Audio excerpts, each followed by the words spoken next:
Welcome to CAMFive EMB, and following the course of embroidery merge for universities. In today's video, we're working on another uniform application, and this time the approach will be STANFORD University. Stay with me. The products we are working on are a hoodie and a cap, both with embroidery work, staying simple but staying cool. In previous videos you already watched and followed the process for different embroidery applications like 3D puff caps, fabric appliques and more. But what if you don't have access to develop these techniques, or mainly you just want to stay classic?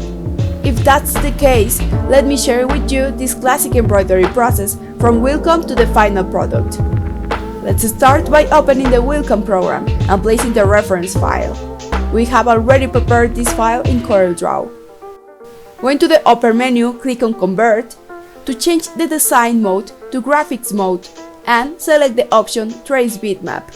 Quick Trace. Reduce bitmap. Now we will return to the embroidery mode to fix the thread jumps and polish the embroidery design. As you can see, some letters were completely filled in instead of following the outline. Now we are going to fix it by checking again from the graphics mode view. First, Ungroup. We noticed that only the letters R and D had a problem with the center fill.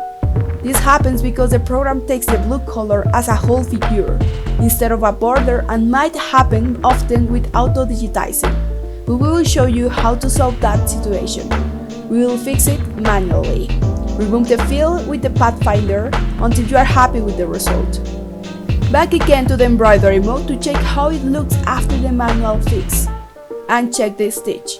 I'm going to change the S fill from satin to tatami for a better feel. We make sure the letters look good. Repeat this same process for the cap logo.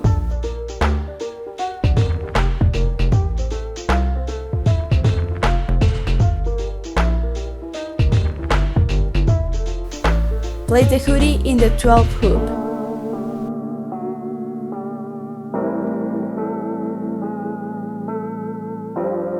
Thank you for watching this embroidery tutorial. If you have any question, please leave them in the comment section below, and also you can send us a DM. Follow us on social media and subscribe to our channel. See you next time.